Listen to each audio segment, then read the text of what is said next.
Welcome to Sadhana Chemistry Coaching Online Lecture.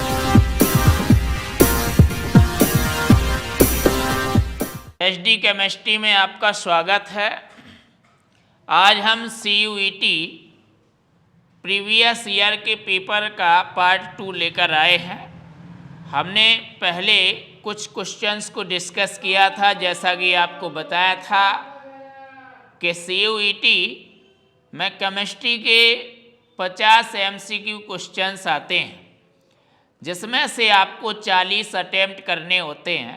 और किस प्रकार के क्वेश्चन आते हैं, हम प्रीवियस ईयर के पेपर को सॉल्व कर रहे थे, तो उसी सिलसिले में आज हम कंप्लीट क्वेश्चंस को डिस्कस करने वाले हैं।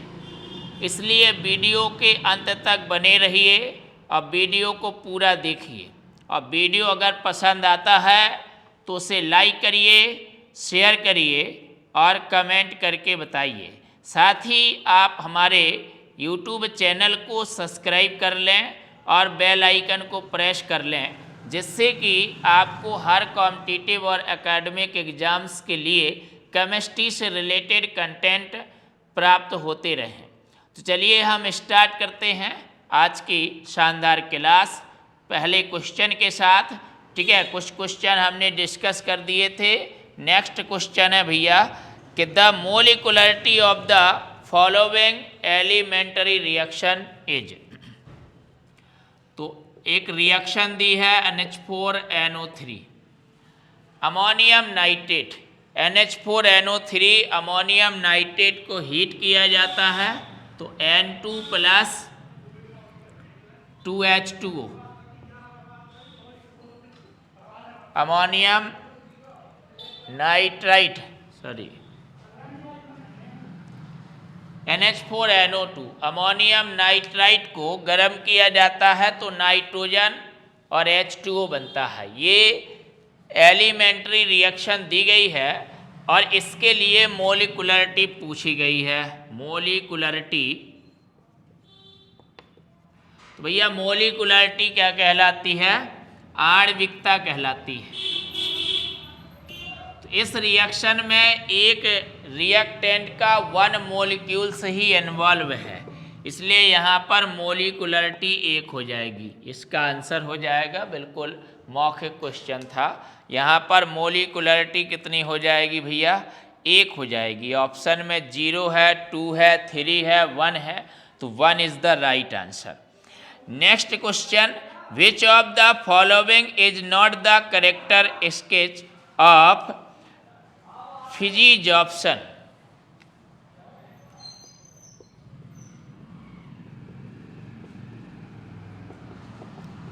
फिजिजॉप्सन होता है और केमिजॉप्सन होता है। फिजिजॉप्सन कहलाता है आपका भौतिक अधिशोषण। ठीक है, भौतिक अधिशोषण को फिजिजॉप्सन कहते हैं। तो फिजिजॉप्सन के लिए कौन सा इसका गुण नहीं है? भौतिक अधिशोषण का which of the following is not the characteristic of physisorption, मतलब कौन सा गुण नहीं है? दिया है it arises because of van der Waals forces. जी हाँ, वहाँ वान डेर वाल्स एब्जॉर्बेंट और एब्जॉर्बेट के बीच वान डेर वाल्स फोर्स कार्य करते हैं। It is not specific in nature. It is not specific in nature, यह प्रकृति पर निर्भर नहीं करता है। Enthalpy of adsorption is high, यही पॉइंट क्या है भैया? गलत है। यहाँ पर फिजिजॉप्शन में एंथैल्पी हाई नहीं होती है, लो होती है। ठीक है, 20 से 40 किलो जूल, 20 से 40 किलो जूल प्रति मोल। ठीक है, इस टाइप के 20 से। और केमिजॉप्शन में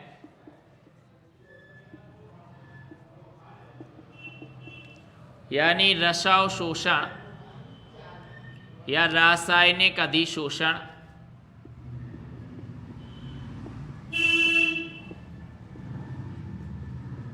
दो तरह का एडजॉर्प्शन होता है, फिजिजॉर्प्शन और केमिजॉर्प्शन, भौतिक अधिशोषण और रासायनिक अधिशोषण। तो यहाँ पर एंथैल्पी हाई होती है 80 से 240 किलोजूल प्रति मोल। ठीक है, तो इनकी वैल्यू भी पूछ सकते थे। देखिए क्वेश्चन उसी टाइप के आएंगे, थोड़ा बहुत चेंज करके पूछ सकते हैं। तो ये आपको ध्यान रखना है कि भौतिक अधिशोषण में वान डर वाल्स बल कार्य करते हैं, जबकि रासायनिक अधिशोषण में अधिशोषक और अधिशोष्य के बीच रासायनिक बंध बनते हैं। यहाँ पर वान डर वाल्स बल कार्य करते हैं। एंथैल्पी भौतिक अधिशोषण में निम्न होती है और रासायनिक अधिशोषण में उच्च होती है। Which one of the following is an emulsion? ठीक है, इनमें से कौन सा एक एमल्सन है? एमल्सन, एमल्सन यानी एमल्सन आपका होता है पायस।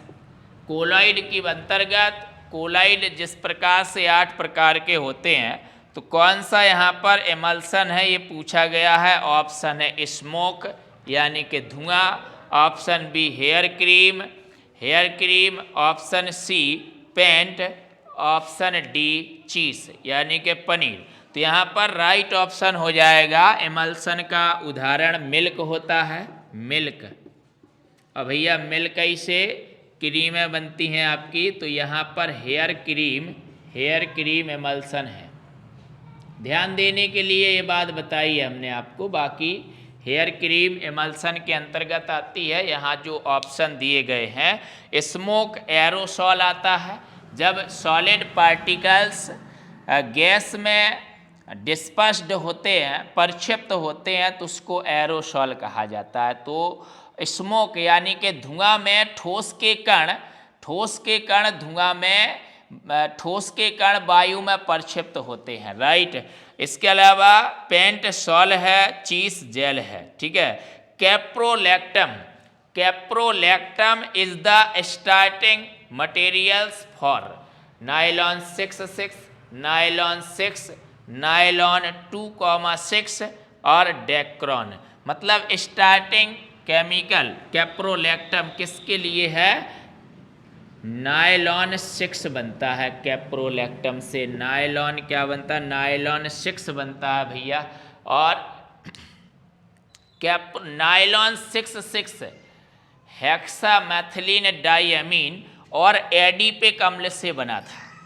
एडिपिक अम्ल और हेक्सामेथिलीन डाइअमीन से नायलॉन 6 बनता है, कैप्रोलैक्टम से नायलॉन 6 बनता है। तो यहाँ नायलॉन 6 ऑप्शन सही हो जाएगा। Caprolactam is the starting material for, किसके लिए स्टार्टिंग मटेरियल है caprolactam?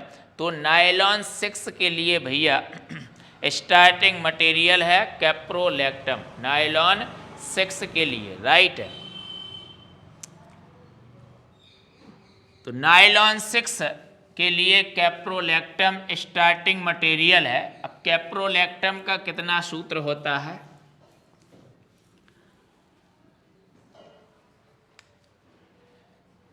NH bond CO bond CH2 bond CH2 bond CH2 bond CH2, 6 carbon आपको लेने हैं, 2 2 4 5, एक यहाँ पर आपका CH2 6। तो ये कैप्रोलैक्टम लिख दिया है। कैप्रोलैक्टम का सूत्र है, इसका बहुलीकरण होता है पॉलीमराइजेशन। तो ये आपका बन जाता है भैया NH bond CH2 whole 5 bond CO whole N। तो ये आपका बन गया नायलॉन 6। इसमें 6 कार्बन है, इसलिए इसको आप नायलॉन 6 कहते हैं। ठीक है, तो नायलॉन 6 इससे तैयार होता है कैप्रोलैक्टम से, राइट। नेक्स्ट दिया है question, which of the following is a positively charge sol? Positively charge sol कौन सा है? पॉजिटिवली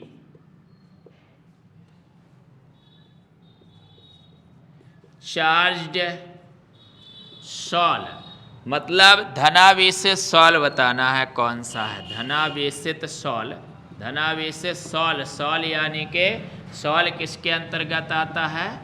कोलॉइड के अंतर्गत। ठीक है, तो ठोस का द्रव में कोलॉइडी विलयन सॉल कहलाता है।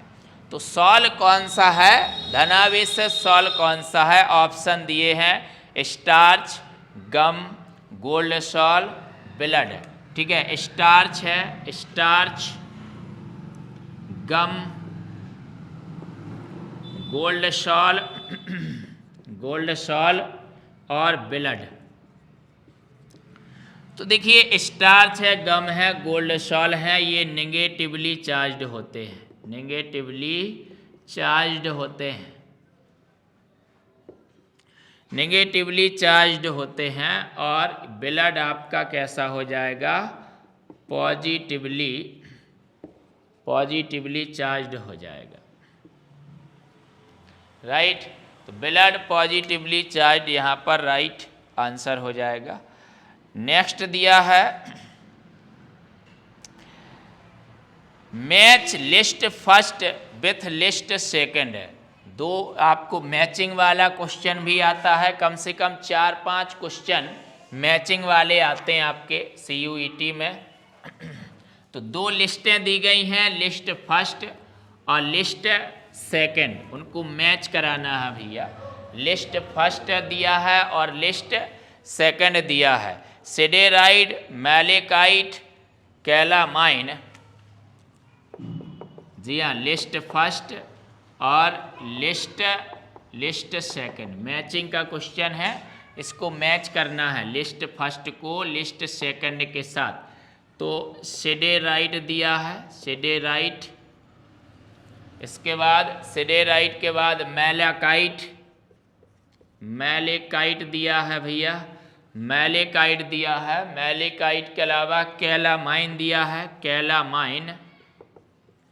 ठीक है, और बॉक्साइट दिया है, बॉक्साइट।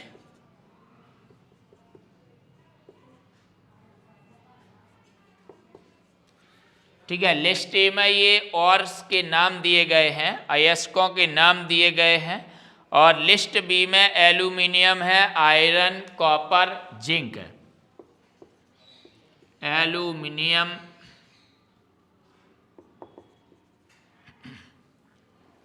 एल्यूमिनियम, आयरन, कॉपर,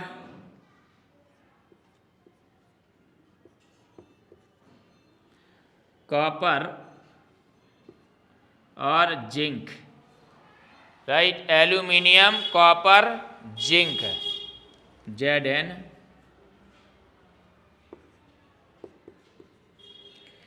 अब आपको ये बताना है, मैच करना है कि कौन सा किसका अयस्क होता है। ठीक है, तो जैसे सिडेराइड है, ये आयरन का अयस्क है, सिडेराइड आयरन का अयस्क है। मैलेकाइट, मैलेकाइट है तो मैलेकाइट भैया कॉपर का अयस्क है, कैलामाइन जिंक का अयस्क है। ठीक है, सिडेराइड आयरन का अयस्क है, मैलाकाइट कॉपर का अयस्क है, कैलामाइन जिंक का अयस्क है और बॉक्साइट एल्यूमिनियम का अयस्क है। इस तरह से मैचिंग होगी। ठीक है, एल्यूमिनियम का अयस्क आपका बॉक्साइट होता है, Al2O3.2H2O।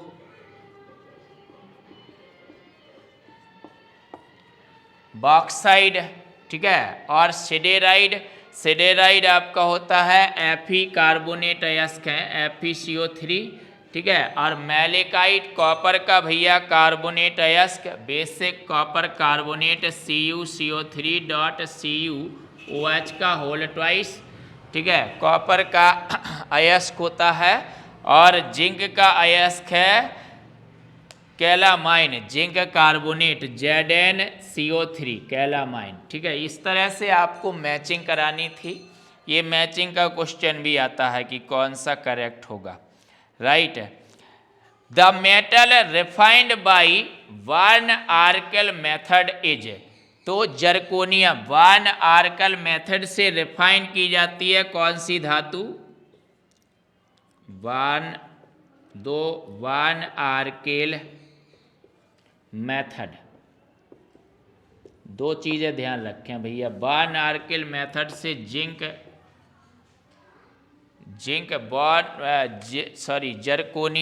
जर्कोनियम ऑप्शन है, जर्कोनियम ZR। वन आर्केल मेथड से जर्कोनियम जो है और टाइटेनियम रिफाइन की जाती हैं, जर्कोनियम और टाइटेनियम। जबकि मॉन्ड मेथड से निकेल रिफाइन होती है, निकेल ध्यान रखेंगे।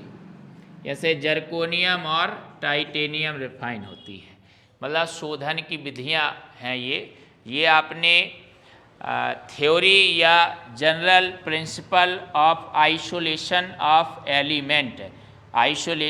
एलिमेंट, इसके अंतर्गत इन विधियों को पढ़ा था। ठीक है, तो यहाँ पर इनको दोनों को ध्यान रखना है, इनसे MCQ बन के आता है। तो वन आर्केल मेथड से ऑप्शन दिए थे आपका निकेल, जर्कोनियम, कॉपर और टिन। तो जर्कोनियम और टाइटेनियम को वन आर्केल मेथड से रिफाइन किया जाता है और निकेल को मॉन्ड्स मेथड से रिफाइन किया जाता है, मॉन्ड पिक्रम से। राइट, नेक्स्ट दिया है arrange the following hydrides in increasing order of thermal stability. Thermal stability के आधार पर इंक्रीजिंग ऑर्डर बताना है। ठीक है, इंक्रीजिंग ऑर्डर बताना है भैया। H2O है, H2SO3, H2SE है, मतलब ऑक्सीजन परिवार के हाइड्रोजन के साथ कंपाउंड दिए गए हैं, गिवन है। इनको जो है ऑर्डर के रूप में शिफ्ट करना है। किस ऑर्डर में? Arrange the following hydrides in increasing order of thermal stability, ऊष्मीय स्थायित्व के आधार पर। भैया H2O दिया है, H2SE दिया है, H2TE दिया है,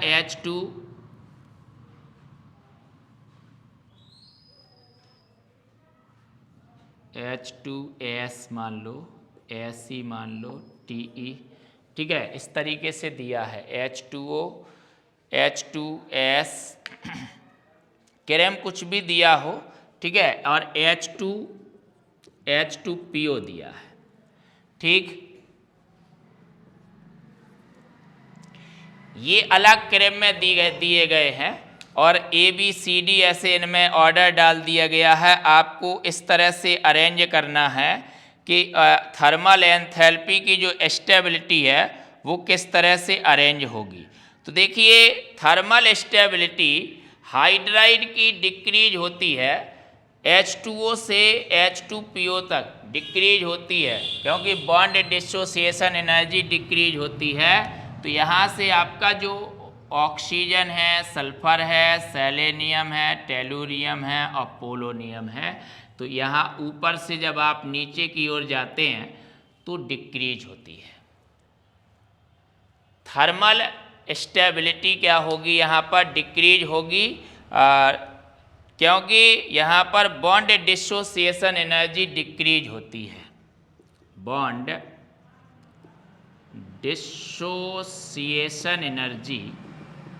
डिसोसिएशन एनर्जी यहाँ पर क्या होती है भैया? डिक्रीज होती है, घटती है।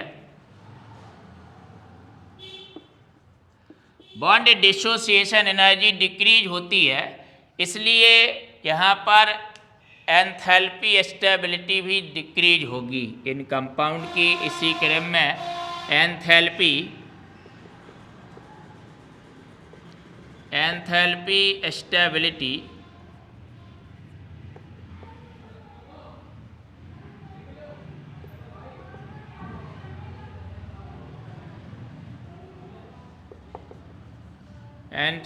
स्टेबिलिटी भी कैसी होगी भैया? डिक्रीज होगी, घटेगी।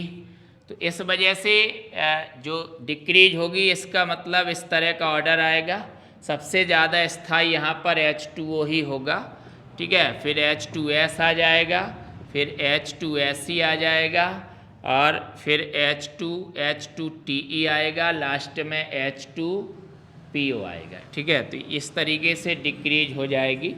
तो ऊपर से नीचे की ओर डिक्रीज होती है, इसी वजह से ये क्रैम हो जाएगा। यही पूछा गया था, थर्मल स्टेबिलिटी का ऑर्डर पूछा गया था। फिर आया भैया match list first with list second, matching वाला अगला फिर से MCQ आया है कि आपको मैच करना है। ठीक है, लिस्ट फर्स्ट दी गई है और लिस्ट सेकंड दी गई है, फिर से आपको मैच करना है। ठीक है, हाँ, तो भैया दोनों लिस्ट फिर से बनाते हैं और मैच करते हैं, देखते हैं क्या दिया गया है और किस प्रकार से मैचिंग होगी। इस तरीके के क्वेश्चन आते हैं। कोई भी कॉम्पिटिटिव एग्जाम्स हो, CUET की ही बात नहीं, सभी आजकल जो कॉम्पिटिटिव एग्जाम, वनडे एग्जाम होने लगे हैं केमिस्ट्री रिलेटेड, उन सभी में इस तरीके के क्वेश्चन भैया आने लगे हैं। ठीक है, इसी तरीके के क्वेश्चन आते हैं। कुछ क्वेश्चन उसमें हार्ड होते हैं, कुछ सिंपल होते हैं। हालांकि ये बिल्कुल सिंपल लग रहा होगा आपको। तो देखिए, लिस्ट फर्स्ट दिया गया है, लिस्ट सेकंड दिया गया है। फर्स्ट में दिया गया है अमोनिया, अमोनिया, उसके बाद दिया है भैया क्लोरीन, क्लोरीन दिया है, chlorine, ammonia, chlorine, sulphuric acid दिया है, सल्फ्यूरिक एसिड। ठीक है, सल्फ्यूरिक एसिड दिया है। इसके बाद नाइट्रिक एसिड दिया है, नाइट्रिक एसिड। ठीक है, और लिस्ट बी में दिया है Ostwald process, contact process, Ostwald process, contact process, contact process, Haber process,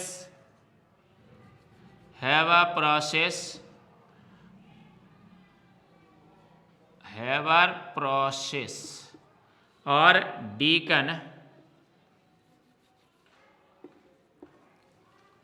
Haber process और डीकन प्रोसेस,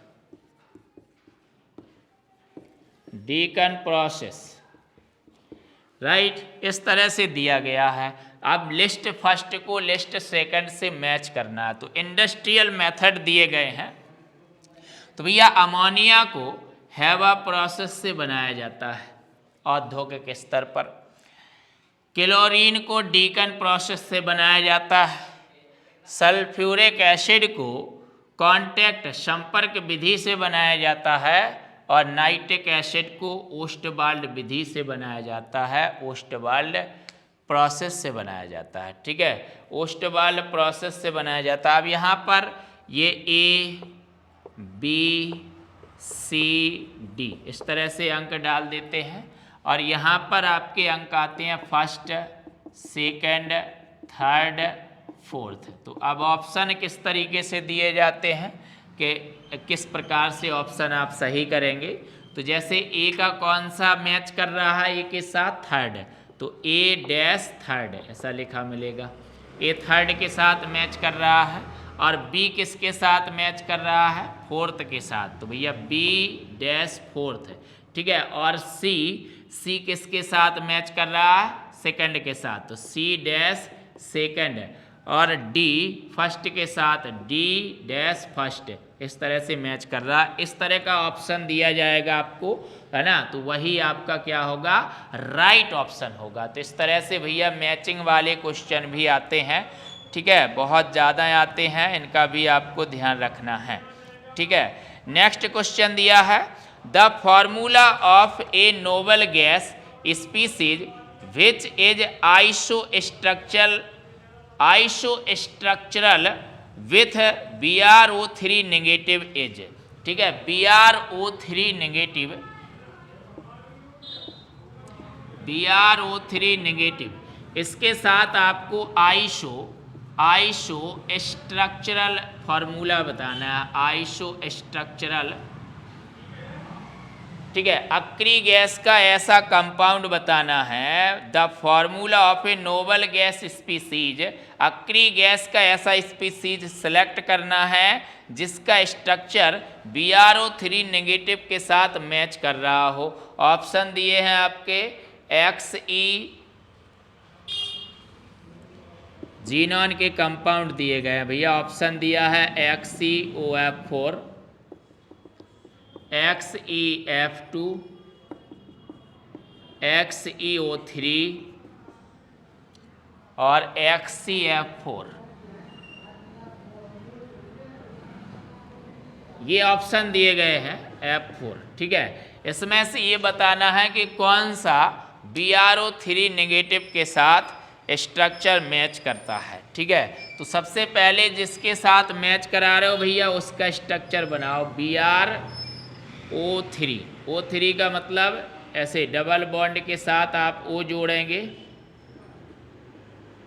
एक सिंगल बॉन्ड के साथ जुड़ेगा, राइट। तो ये आप ब्रोमीन का इस तरीके से स्ट्रक्चर बनेगा, BrO3, सॉरी 4 ऑक्सीजन जोड़ दिया आपने, 3 ऑक्सीजन है, 3 ऑक्सीजन इस तरह से जुड़ जाएंगे। तो कितने बॉन्ड बनाए ब्रोमीन ने, 1 2 2 4 1 5 बॉन्ड बनाए हैं, 5 इलेक्ट्रॉन यहाँ पर व्यस्त रहे। इसके बाद बावजूद 7 इलेक्ट्रॉन होते हैं इसकी बाहरी सेल में, तो 2 इलेक्ट्रॉन यहाँ बच रहेंगे, मतलब एक लॉन पेयर।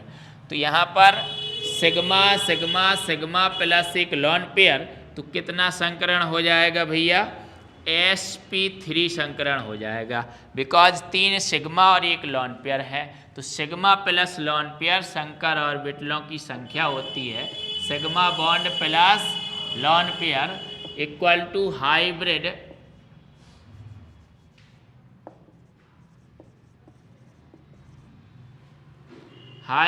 ऑर्बिटल्स। तो संकर ऑर्बिटलों की संख्या यहाँ 3 सिग्मा बॉन्ड है और एक लॉन पेयर है, 4 का मतलब संकरण हो जाएगा sp3। तो यहाँ स्ट्रक्चर ये माना जाएगा टेट्राहेड्रल माना जाएगा, शुद्ध नहीं माना जाएगा, बिकॉज बेस पर T से लॉन पेयर है यहाँ पर, और लॉन पेयर अवेलेबल है, इस वजह से ऐसा चित्र शुद्ध नहीं माना जाएगा।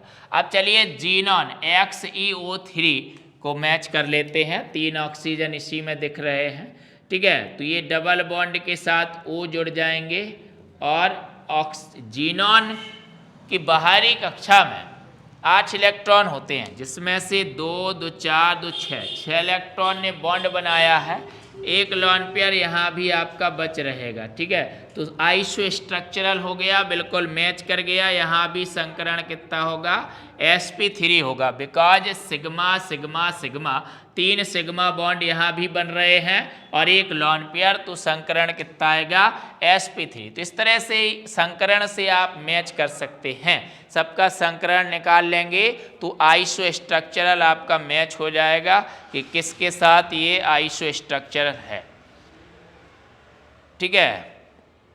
इसके बाद फिर आया भैया मैचिंग वाला question, match list first with list second. बहुत आते हैं मैचिंग वाले क्वेश्चन। लिस्ट फर्स्ट में दिया गया है ट्रांजिशन एलिमेंट्स और लिस्ट सेकंड में दिया गया है मैक्सिमम ऑक्सीडेशन स्टेट, ठीक है। उनकी अधिकतम ऑक्सीकरण संख्या दी गई है लिस्ट सेकंड में, और लिस्ट फर्स्ट में क्या दिया गया है, संक्रमण तत्व यानी ट्रांजिशन एलिमेंट दिया गया है। ट्रांजिशन एलिमेंट संक्रमण तत्व दिए गए हैं टाइटेनियम, वेनेडियम, मैग्नीज, कॉपर। जी हाँ, टाइटेनियम है, वेनेडियम है और मैग्नीज है भैया, और कॉपर है, ठीक है। और लिस्ट सेकंड में मैक्सिमम ऑक्सीडेशन स्टेट दिया है 7 4, फर्स्ट में दिया है 7, सेकंड में दिया है 4, ठीक है। थर्ड में दिया है 5, थर्ड में 5 दिया है, और फोर्थ में दिया है 2, राइट। फोर्थ में आपका 2 दिया गया है, ठीक है। फोर्थ में भैया 2 दिया गया है, राइट।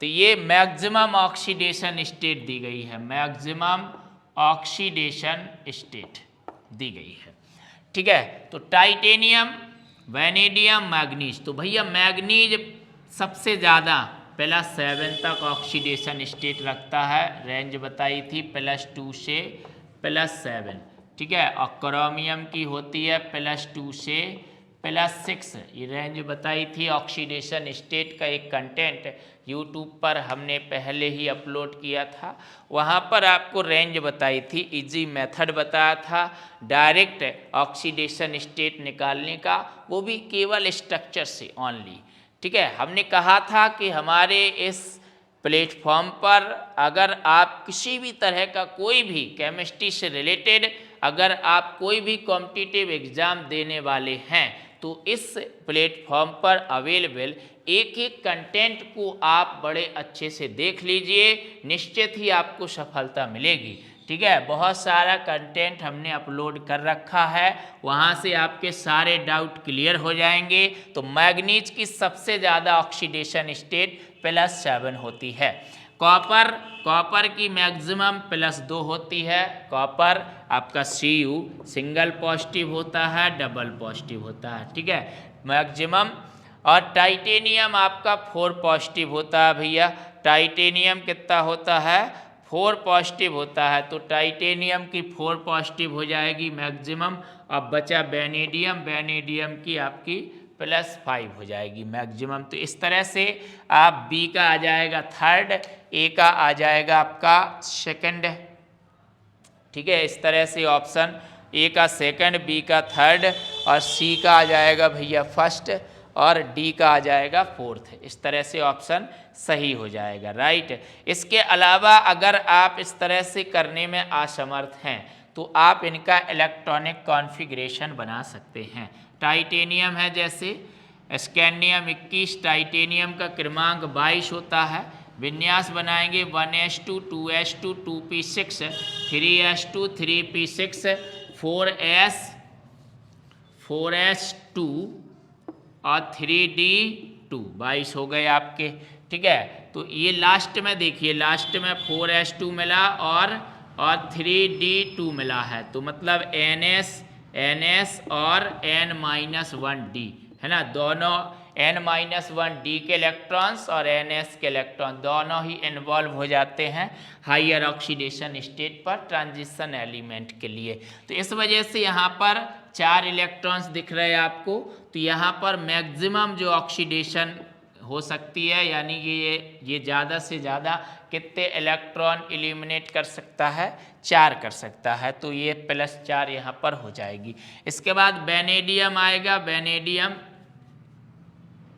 वेनेडियम का 23 होता है, तो भैया लास्ट में कितना मिलेगा? 4s2 3d3 मिलेगा। तो ये आपका 5 इलेक्ट्रॉन्स यहाँ पर मैक्सिमम +5 हो सकती है। कॉपर आएगा। कॉपर का कितना मिलेगा भैया? 4s1 मिलेगा और 3d10 मिलता है, एक्सेप्शन बताया था ये। तो यहाँ पर एक इलेक्ट्रॉन आप 4s से निकाल सकते हैं और एक इलेक्ट्रॉन 3d से निकाल सकते हैं। तो भैया 4s 0 और 3d9 बचता है, मतलब ऑक्सीडेशन स्टेट +2 हो सकती है, ठीक है। तो इस तरीके से आप इलेक्ट्रॉनिक कॉन्फ़िगरेशन की सहायता से भी ऑक्सीडेशन स्टेट को आप फाइंड आउट कर सकते हैं, राइट। इस तरह से भी आप मैचिंग का ये क्वेश्चन आराम से सॉल्व कर सकते हैं। इसके बाद दिया है the metal from first transition series having positively EM। Positively EM मतलब इलेक्ट्रोड विभव E0 पॉजिटिव इलेक्ट्रोड विभव कौन सा रखता है? मेटल, जैसे क्रोमियम है, कॉपर है, वेनेडियम है, निकेल है, ठीक है। स्टैंडर्ड इलेक्ट्रोड पोटेंशियल, स्टैंडर्ड मानक इलेक्ट्रोड विभव प्लस का फर्स्ट ट्रांजिशन सीरीज में जो आपके एलिमेंट हैं उनमें से कौन सा एलिमेंट प्लस में मानक इलेक्ट्रोड विभव दर्शाता है? प्लस में जैसे स्कैंडियम है, टाइटेनियम है, वेनेडियम है, मैग्नीज है, आयरन है, कोबाल्ट है, निकेल है, कॉपर है और जिंक है। ये आपका फर्स्ट सीरीज के एलिमेंट है। ठीक है, इसकी आपको टिप्स बताई थी कि किस तरह से आपको याद रखना है। शक्तिवान करे मना, फिर कौन निकाले कुएं से जान, इस तरह से ध्यान रखना, जिसमें ये आपका इसमें कंप्लीटली डी ऑर्बिटल फिल्ड होता है। तो ये तो भैया अलग ही है। अब इलेक्ट्रोकेमिकल सीरीज ECS के अकॉर्डिंग, ECS में मेटल्स को E0 यानी मानक या स्टैंडर्ड इलेक्ट्रोड पोटेंशियल के क्रम में रखा गया है। तो यहाँ पर जो हाइड्रोजन के नीचे मेटल रखी है वो कौन सी रखी है? कॉपर रखी है। ठीक है, तो कॉपर ECS में यानी इलेक्ट्रोकेमिकल सीरीज में कॉपर हाइड्रोजन के नीचे है, इसलिए उसके लिए जो E0 की वैल्यू होती है, E0 Cu double positive to Cu, वो कितनी होती है? प्लस में होती है। और जो हाइड्रोजन के ऊपर मेटल्स हैं उनकी माइनस में होती है, यहाँ पर इसकी प्लस में होती है। प्लस का प्लस 0.34 वोल्ट है। ठीक है, ये ECS का क्वेश्चन है इलेक्ट्रोकेमिस्ट्री के अंतर्गत। ECS इलेक्ट्रोकेमिकल सीरीज विद्युत रासायनिक श्रेणी का क्वेश्चन है भैया। ठीक है, बाकी सबके ना माइनस में होंगे E0, बाकी सबके माइनस में होंगे, यहाँ कॉपर का प्लस में होता है। राइट, इसके बाद दिया गया है magnetic moment of A divalent ion in aqueous solution of an element with atomic number 25 is. तो मैग्नेटिक मोमेंट निकालना है जिसका एटॉमिक नंबर 25 दिया गया है। Very simple question. ठीक है, 25 भैया मैग्नीज का ना, मैग्नीज का एटॉमिक नंबर 25 होता है। सबसे पहले इलेक्ट्रॉनिक कॉन्फ़िगरेशन कर लेते हैं, 1s2 2s2 और भैया 2p6 3s2। ये फिजिकल क्वेश्चन, फिजिकल केमिस्ट्री के क्वेश्चन हैं, बहुत ही इजी होते हैं, सब कॉन्सेप्ट बेस पर आधारित होते हैं। तो इनका इलेक्ट्रॉनिक कॉन्फ़िगरेशन करेंगे, 1s2 2s2 2p6 3s2 3p6, फिर आ जाएगा आपका 4s2 और 3d5। राइट, तो यहाँ पर तो ये इसमें एक ऑर्बिटल्स होता है, तो ये पेयर्ड इलेक्ट्रॉन्स है। डी भैया, डी में 5 ऑर्बिटल्स होते हैं, तो 5 इलेक्ट्रॉन्स है। तो अकॉर्डिंग टू हुंड के अकॉर्डिंग एक एक इलेक्ट्रॉन आप भरेंगे। तो यहाँ पर नंबर ऑफ अनपेयर्ड इलेक्ट्रॉन्स भैया, नंबर ऑफ अनपेयर्ड इलेक्ट्रॉन्स कितना आ जाएगा? Number of unpaired electrons n बराबर 5 आ जाएगा। ठीक है, तो यहाँ पर मैग्नेटिक मूवमेंट निकालना है। तो मैग्नेटिक मूवमेंट का फॉर्मूला होता है फर्स्ट ट्रांजिशन एलिमेंट्स के लिए √n+2 Bm यानी बोर मैग्नेटॉन, √n+2 Bm, ये सूत्र को आप याद रखिएगा। ठीक है, ये मैग्नेटिक मूवमेंट को कैलकुलेट करने का फॉर्मूला। यहाँ पर n क्या होते हैं? नंबर ऑफ अनपेयर्ड इलेक्ट्रॉन्स होते हैं, जो कि 5 निकल के आए हैं। तो आप यहाँ पर 5 वैल्यू रख दीजिए, तो 5 और 5+2 Bm हो जाएगा। तो अंडर रूट 35, ठीक है, Bm। तो देखिए 6 का जो वर्गमूल होता है वो 36 का √36 का वैल्यू 6 होता है। तो ये 5 पॉइंट कुछ आएगा, तो ऑप्शन में दिया गया है 5.92। ठीक है, तो यही ऑप्शन आपका राइट हो जाएगा, 5.92 Bm, ये आपका राइट ऑप्शन हो जाएगा। बिल्कुल ही सिंपल, बिल्कुल भी कठिन नहीं आते हैं क्वेश्चंस, बल उनको हल्का सा सोचना पड़ता है आपको। इसके बाद दिया है which one of the following transition metal ion is colourless, निम्न में से कौन सा जो है कलरलेस है? तो देखिए इसका भी आपको कॉन्सेप्ट थोड़ा सा लॉजिक यहाँ पर लग जाता है। देखिए अगर नंबर ऑफ अनपेयर्ड इलेक्ट्रॉन्स होते हैं, अनपेयर्ड इलेक्ट्रॉन्स होते हैं किसी भी आयन में, किसी भी स्पीसीज में, तो अगर नंबर ऑफ अनपेयर्ड इलेक्ट्रॉन्स होते हैं n बराबर 1 हो, है ना, और मोर हो, मतलब 1 या 1 से ज़्यादा हो, एक या एक से ज़्यादा अगर उसमें अनपेयर्ड इलेक्ट्रॉन्स अवेलेबल हैं तो क्या होगा, तो वो भैया पैरामैग्नेटिक माना जाता है। पैरामैग्नेटिक मतलब अनुचुंबकीय माना जाता है, और उसमें क्या होता है, किसी न किसी प्रकार का कलर होता है, तो वो कलरफुल भी होता है। ठीक है, ये कलरफुल भी होता है। बट अगर n बराबर 0 हो, मतलब number of unpaired electrons available ना हो, तो वो डायामैग्नेटिक माना जाता है। डायामैग्नेटिक होता है वो, डायामैग्नेटिक अक्षर कैसे होते हैं, कलरलेस होते हैं, अक्षर कलरलेस होते हैं। ठीक है, तो वही चीज़ यहाँ पर पूछ दी गई है कि which one of the following transition metal ion, निम्न में से कौन सी संक्रमण धातु आयन इज कलरलेस है। ऑप्शन दिया है, स्कैंडियम आयन है, वेनेडियम है, मैग्नीज है, कोबाल्ट है। तो भैया स्कैंडियम 3 पॉजिटिव, वेनेडियम 3 पॉजिटिव, ठीक है, sorry double positive, vanadium double positive दिया है, और मैग्नीज डबल पॉजिटिव है, और इसके अलावा कोबाल्ट आपका कोबाल्ट 3 पॉजिटिव है।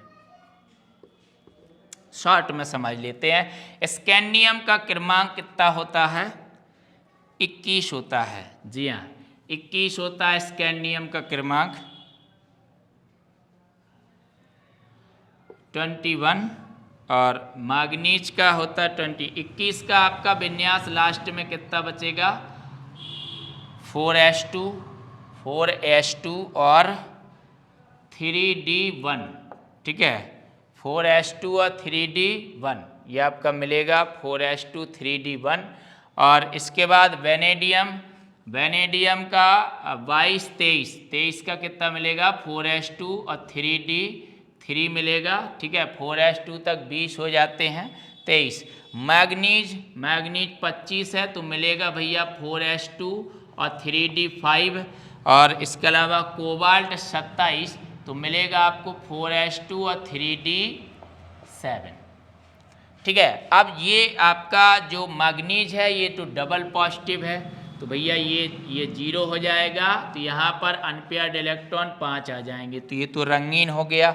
कोबाल्ट 3 पॉजिटिव है, तो ये आपका निकल जाएगा, यहाँ कितना बचेगा, 3d6 बचेगा, इसमें भी अनपेयर्ड इलेक्ट्रॉन्स आएंगे आपके 4, तो ये भी रंगीन होगा। मैग्नीज रंगीन है, कोबाल्ट रंगीन है, वेनेडियम कहाँ है, ये वेनेडियम है डबल पॉजिटिव, तो ये कट जाएगा, 3 यहाँ पर अनपेयर्ड इलेक्ट्रॉन्स होंगे, तो ये भी भैया कैसा है, रंगीन है। बचा पहला स्कैंडियम, जब इसके तीनों इलेक्ट्रॉन निकल जाएंगे तो यहाँ पर अनपेयर्ड इलेक्ट्रॉन्स बचेगा 0, इसलिए स्कैंडियम Sc3 पॉजिटिव, यहाँ पर number of unpaired electrons available नहीं है, सो ये डायामैग्नेटिक भी होगा और कलरलेस भी होगा। इस तरह से आप जो है पहचान सकते हैं, राइट।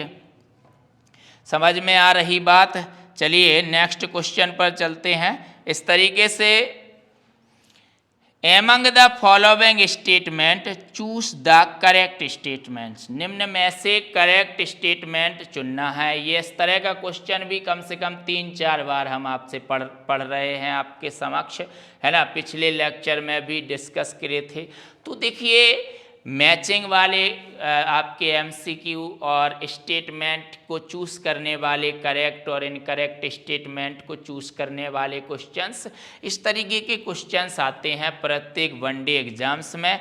तो दिया है कि करेक्ट स्टेटमेंट चूज़ करिएगा, तो ऑप्शन मतलब ए दिया है, SN2 reaction proceeds with stereochemical inversion. जी हाँ, इस तरह में SN1 और SN2 न्यूक्लियोफिलिक सब्स्टिट्यूशंस रिएक्शन, 2 तरह की मैकेनिज्म बताई थी। तो SN2 में भैया इन्वर्जन यानी प्रतिलोमन होता था, ठीक है, स्टेरियोकेमिकल इन्वर्जन होता था। ये बिल्कुल ए पॉइंट बिल्कुल सही है। The process of conversion of racemic mixture into enantiomers is known as racemization. तो देखिए रेसिमीकरण मतलब प्रोसेस कन्वर्जन रेसिमिक मिक्सचर को एनेंशियोमर में कन्वर्ट करना रेसिमीकरण कहलाता है। ये बात बिल्कुल भैया ये बात गलत है, आपकी बी नंबर में गलत है। एनेंशियोमर्स में आप कन्वर्ट नहीं कर सकते हैं रेसिमिक मिक्सचर मतलब प्रोसेस ऑफ कन्वर्जन मतलब रेसिमिक मिक्सचर को एनेंशियोमर्स में कन्वर्ट करना रेसिमीकरण कहलाता है। नहीं, गलत है। एनेंशियोमर्स को मिलाने से डी और एल रूप को जब आप मिलाते हो, है ना, प्लस माइनस को मिलाते हो तब रेसिमिक मिक्सचर बनता है। तो उस प्रोसेस को रेसिमीकरण कहते हैं। तो ये भैया गलत है, बी ऑप्शन। सी दिया है a mixture containing two enantiomers in equal proportionals is known as racemic mixture. जी हाँ, अगर आप टू एनेंशियोमर्स को इक्वली मिला रहे हो, प्रपोज कर रहे हो, तो उसको आप रेसिमिक मिक्सचर के नाम से जानेंगे। ये सी ऑप्शन बिल्कुल सही है। The stereoisomers related to each other as super impossible mirror image are called enantiomers. ठीक है, are called enantiomers each other मतलब ऐसे जो एनेंशियोमर्स ऐसे होते हैं जो अध्यारोपित दर्पण प्रतिबिंब होते हैं। ये भी गलत बात है, ये भी भैया गलत है। ठीक है, ये भी क्या है, गलत है। दर्पण प्रतिबिंब तो होते हैं लेकिन अध्यारोपित नहीं होते हैं। ठीक है, सुपर इम्पॉसिबल का मतलब है अध्यारोपित। नेक्स्ट दिया है the object which are non superimposable on their mirror image are said to be chiral and this property is known as chirality. जी हाँ, अगर ऐसे दर्पण प्रतिबिंब हैं जो अध्यारोपित नहीं होते हैं तो वो भैया क्रेल कहलाते हैं। उसमें क्रेल केंद्र होता है और इस गुण को क्रेलता यानी क्रेलिटी कहते हैं। तो ई पॉइंट बिल्कुल सही है। तो यहाँ पर दो स्टेटमेंट आपके गलत हो गए, बी और डी, बाकी ए सी ई राइट हो जाएंगे। ठीक है, तो हम जब इस तरह का क्वेश्चन आता है तो हमें एक एक स्टेटमेंट को पढ़ना पड़ता है कि कौन कौन सा सही है और कौन कौन सा गलत है। नेक्स्ट दिया है भैया among the following statement choose the correct statement. बहुत ज़्यादा क्वेश्चन आते हैं इस टाइप के।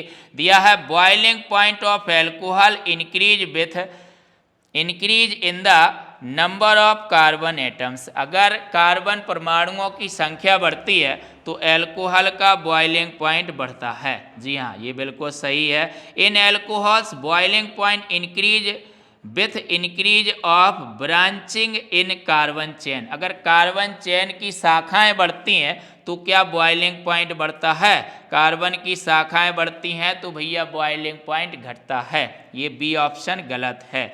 सी नंबर दिया boiling point of alcohols are lesser in comparison to halo alkanes of comparable molecular mass. मतलब समतुल्य अणु भार के हेलो एल्केन से लेस देन होता है, कम होता है बॉइलिंग पॉइंट एल्कोहल का। ये बात भी गलत है क्योंकि एल्कोहल में हाइड्रोजन बॉन्डिंग होती है, इस वजह से बॉइलिंग पॉइंट इसका अधिक होता है। तो सी ऑप्शन भी गलत हो जाएगा। डी दिया है boiling point of alcohol are higher in comparison to hydrocarbons of comparable molecular mass. जी हाँ, तो देखिए हाइयर मतलब हाइड्रोकार्बन से समतुल्य हाइड्रोकार्बन से उच्च होता है बॉइलिंग पॉइंट। ये बात बिल्कुल सही है। The high boiling point of alcohols are mainly due to the presence of intramolecular hydrogen bonding. Intermolecular hydrogen bonding यहाँ पर होनी चाहिए कि मतलब हाई किस वजह से होता है, तो थोड़ा मिस्टेक टाइप है यहाँ पर। तो देखिए ए, डी और ई, ठीक है, तीन ऑप्शन यहाँ पर सही हैं और बी और सी यहाँ पर भी आपके ऑप्शन गलत हैं। ठीक है, तो इस तरीके के क्वेश्चन आते हैं। चूँकि वीडियो काफ़ी लॉन्ग हो रहा है इसलिए 2-4 मतलब कम से कम हम आपको 50% क्वेश्चंस बता चुके हैं।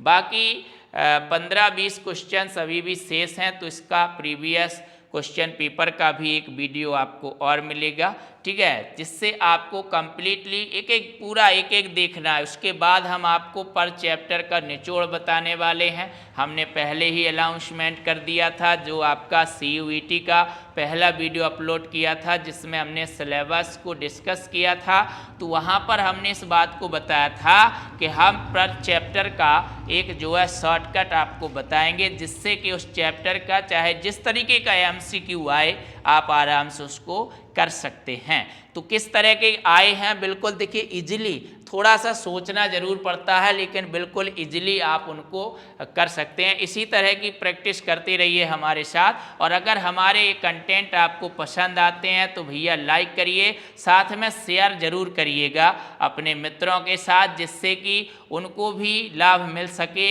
इस CUET का परीक्षा में। जितने लोगों ने प्रतिभाग किया है सभी लोग इस वीडियो को अवश्य देखें, और अगर हमारा ये वीडियो आपको पसंद आता है तो शेयर करना है, लाइक भी करना है, और अगर आप हमारे YouTube चैनल पर नए हैं तो सब्सक्राइब करके बेल आइकन को प्रेस कर लीजिए, जिससे कि आपको चाहे आप कोई भी कॉम्पिटिटिव एग्ज़ाम्स में एग्ज़ाम्स दे रहे हों या फिर कोई भी एकेडमिक, आपको केमिस्ट्री के रिलेटेड कंटेंट निरंतर प्राप्त होते रहें, इसके लिए बेल आइकन को ज़रूर प्रेस करें। धन्यवाद।